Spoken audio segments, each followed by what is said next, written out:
Good morning, students. How are you? I hope you are well at home. We are discuss about a poem. The name of poem The Snare, James Stephen. देखिए पिछली video में हमने the seven age of man के बारे में बताया था, जो कि विलियम शेक्सपियर के द्वारा यानी लिखी गई थी। आज हम द स्नेयर जो जेम्स स्टीफन के द्वारा लिखी गई है उस पोएम के बारे में डिस्कस करेंगे।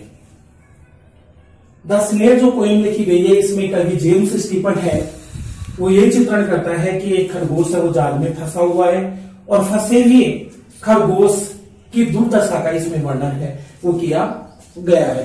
वह खरगोश अपने आप को किस प्रकार से यानी असहाय महसूस कर रहा है और कवि उस खरगोश की आवाज को पहचान पा रहा है, लेकिन उसके स्थान के बारे में उसे कुछ भी यानी पता है वो नहीं है। कवि का जानवरों के प्रति जो एटीट्यूड है, दृष्टिकोण है, वो सिंपैथी यानी सहानुभूतिपूर्ण रहता है। इस प्रकार से हम इस पोइम को छंद वाइज देखते हैं, एक एक लाइन वाइज लाइन है वो देखते हैं। I hear a sudden cry of pain, there is a rabbit in a snare, now I hear the cry again but I can not tell from where. लेकिन यहां पर जो ये उच्चारण है वो पेन, यहां पर है वो स्नेयर, यहां पर है अगेन और यहां पर है वेयर। इसमें अपन ये देखते हैं कि इसकी राइम स्कीमा किस प्रकार से अपन निकालते हैं। तो यहां पर पेन में है वो ए, स्नेयर में इसकी बी, या फिर वापस इसकी मैच हो रही है ए, फिर वापस आ गया बी। तो इसका मतलब है जो फर्स्ट जो इसका स्टांजा बनता है उसकी राइम स्कीम, कई बार पूछ लेता है कि जो फर्स्ट इसका स्टांजा है उसकी राइम स्कीम है वो क्या है। तो इसकी राइम स्कीम बनती है ए बी। क्या बनती है? ए बी है वो इसकी राइम स्कीम है वो बनती है। इस प्रकार से हम देखते हैं I hear a sudden cry of pain, there is a rabbit in a snare, now I hear the cry again but I can not tell from where. कवि यहां पर कह रहा है कि आई हियर मैं सुनता हूं, ए सडन एक अचानक, क्राई यानी चीख, ओ पेन का मतलब है दुख या दर्द से, मैं दुख से या दर्द से एक अचानक चीख की आवाज को सुनता हूं। यहां पर जो आई दे रखा है वो किसके लिए है? पोइट के लिए, अर्थात कवि के लिए। यानी ये लिखा गया है कि मैं एक दर्द से चीखने की आवाज को यानी क्या करता हूं? सुनता हूं। There is a rabbit in a snare, there वहां पर, is a rabbit in a snare वहां पर जाल में एक है वो खरगोश यानी है। Now I hear the cry again, now अब आई हियर मैं सुनता हूं, द क्राई अगेन का मतलब है इससे चिल्लाने की आवाज को मैं पुनः सुनता हूं। But I can not tell, लेकिन मैं नहीं बता सकता। But I can not tell, लेकिन मैं नहीं बता सकता। फ्रॉम वेयर का मतलब क्या होता है? WHEN वैंस, यानी कहां से, कि आवाज है वो कहां से आ रही है उसके बारे में यानी नहीं बता सकता। इसका मतलब है कभी उस जानवर की आवाज को पहचान पा रहा है, लेकिन उसके स्थान के बारे में वह उसे नहीं बता सकता कि वह आवाज है कौन से स्थान से यानी आ रही है। अब देखिए इसमें जो मेन बात है वो यह है कि प्रत्येक छंद की जो अंतिम पंक्ति है उस अंतिम पंक्ति को नेक्स्ट वन यानी अगले एक छंद में दोहराई गई है। यहाँ पर दोनों लाइनें हैं वो सेम है बट, और यहाँ भी क्या रहा है but I can not tell from where. इसका मतलब क्या होता है कि लेखक को जो छंद की अंतिम पंक्ति अगले एक में दोहराने से कवि को क्या मिलती है? यूनिटी मिलती है। यूनिटी का मतलब होता है यानी उसे एकता है वो मिलती है। इसलिए अपन ये भी कह सकते हैं कि the last line of each stanza is repeated the next one. प्रत्येक छंद की अंतिम पंक्ति को अगले यानी छंद में उसको वापस क्या किया गया है? उसको रिपीट किया गया है, दोहराया गया है, और इससे कवि को क्या मिलती है? यूनिटी मिलती है। But I can not tell from where, but लेकिन आई कैन नॉट टेल, लेकिन मैं नहीं बता सकता फ्रॉम वेयर की कहां से आ रही है, कि आवाज है वो कौन से स्थान से यानी आ रही है। He is calling out for aid, he is calling यानी वह चिल्ला रहा है, और एड का मतलब होता है हेल्प यानी सहायता, यानी वह सहायता के लिए क्या कर रहा है? चिल्ला रहा है। Crying on the frightened air, crying on का मतलब होता है चिल्लाने से, द फ्राइटेड एयर का मतलब है यानी भयभीत, यहाँ पर इसका मतलब है भयभीत यानी क्या, वातावरण, भयभीत वातावरण।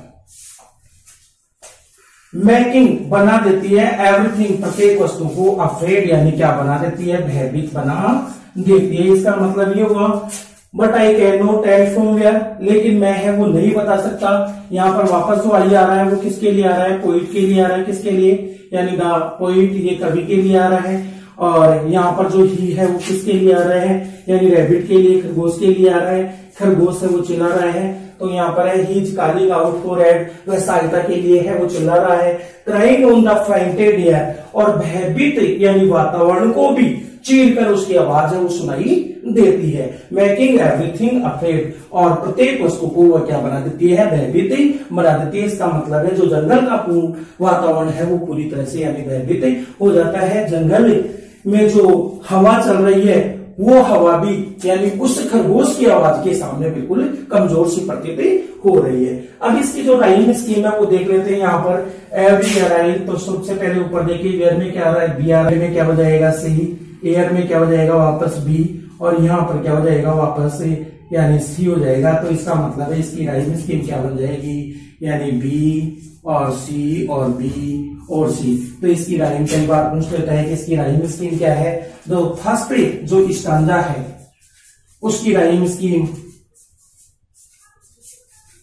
उसकी राइम स्कीम बनती है A B,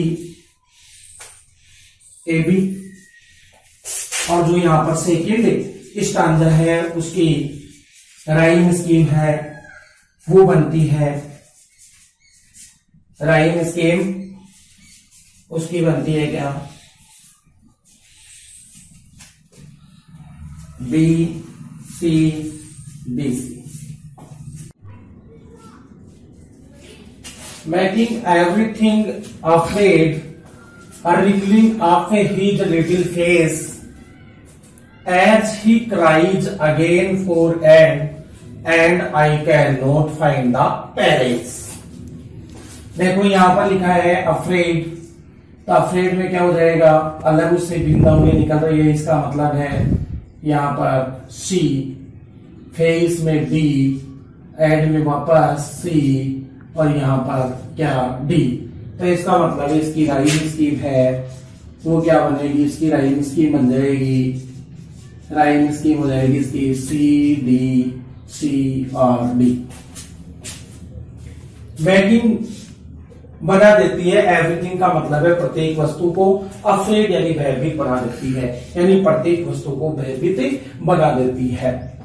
wriggling up, wriggling up का मतलब होता है यानी विकृत करता हुआ, विकृत करता हुआ, करता हुआ या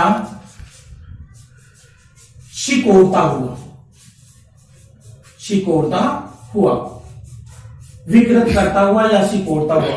हीज लिटिल फेस यानी अपने छोटे से चेहरे को, अपने छोटे से चेहरे को विकृत करता हुआ या फिर क्या करता हुआ, सिकुड़ता हुआ। एज जब ही क्राइज वह चिल्लाता है, अगेन यानी पुनः चिल्लाता है, फॉर एड किसके लिए, यानी हेल्प सहायता के लिए, यानी चिल्लाता है। वह खरगोश है वो किसके लिए, यानी सहायता के लिए चिल्लाता है। And I can not find the palace, और मैं उस स्थान को यानी नहीं पा सकता, यानी उसको नहीं खोज सकता। यहां पर कवि ये कह रहा है कि मैं उस स्थान के बारे में तलाश नहीं कर सकता, अर्थात मुझे उस स्थान के बारे में पता नहीं है। And I can not find the palace, फिर उसके बाद में इससे वाली लाइन को वापस है वो दोहराया गया है। और मैंने पहले आपको ये बताया था कि इससे लेखक को क्या मिलती है, यूनिटी मिलती है, अर्थात एकता मिलती है। अब देखिए इस प्रथम जो 3 छंद है वो आइलेम्बिक टेट्रामीटर में लिखे गए हैं, लेकिन जो अंतिम छंद है उसमें ऐसा नहीं है। इसकी राइम स्कीम भी यानी इन तीनों से भिन्न है, मैच नहीं होने वाली। तो यहाँ पर है and I can not find the palace, मैं उस स्थान को नहीं खोज सकता, नहीं पा सकता। वेयर का मतलब है जहां पर, हिज पा का मतलब है यानी पंजा, यानी उसका पंजा। इज इन द स्नेयर का मतलब है यानी कहां पर है, यानी जाल में है। लिटिल वन, लिटिल वन का मतलब है छोटे वन। वन यहाँ पर किसके लिए है? रैबिट के लिए है, खरगोश के लिए है। तो इसका मतलब है लिटिल वन कि अरे छोटे से प्राणी। और लिटिल वन का मतलब है अरे छोटे से यानी प्राणी। यहाँ पर इसे लिटिल वन जो रैबिट को माना है वो लेखक ने या इसके जो कवि है उसने क्या माना है? एक टिनी चाइल्ड यानी एक छोटा सा बच्चा है माना है। इसको क्या माना है? एक टिनी चाइल्ड यानी एक छोटा सा बच्चा है वो माना है। कवि कह रहा है आई एम सर्चिंग एवरीवेयर, और मैं उसे प्रत्येक जगह क्या कर रहा हूँ? तलाश कर रहा हूँ। मैं उसे प्रत्येक जगह यानी खोज रहा हूँ, लेकिन उसको खोज नहीं पा रहा है। इसलिए कवि भी अपने आप को पूरी तरह से क्या कर रहा है? असहाय महसूस कर रहा है। अब देखो इसमें यहाँ पर इसकी जो राइमिंग स्कीम है वो देखते हैं। तो यहाँ पर क्या डी, अब यहाँ पर क्या हो गया?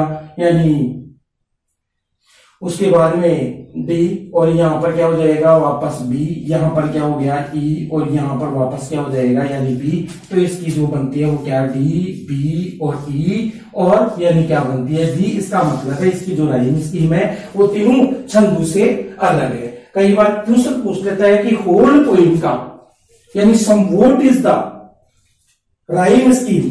होल पोएम, संपूर्ण पोएम की यानी राइम स्कीम है वो क्या है? तो इसको इस प्रकार से निकाल सकते हैं। फर्स्ट जो स्टैंजा है, फर्स्ट वाले में क्या है? A B, A B. Second वाले में क्या है? बी सी और बी सी। और थर्ड वाले में क्या है? थर्ड वाले में है सी डी, सी और डी। और फोर्थ वाले में इसमें क्या है? डी, उसके बाद में क्या आ गई? बी, उसके बाद में क्या है? ई, और उसके बाद में वापस क्या आ रहा है? यानी बी। अब देखो इसको होल, ये तो है अलग अलग स्टैंजा की, इसकी होल पोएम की अगर अपन निकालते हैं तो whole poem rhyme scheme, whole poem rhyme scheme, इसको इस प्रकार से करेंगे।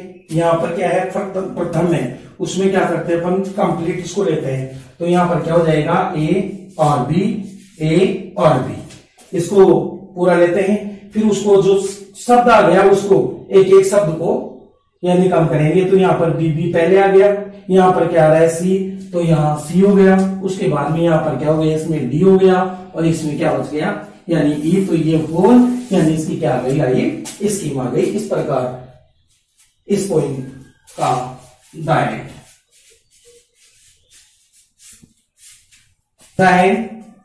Thank you.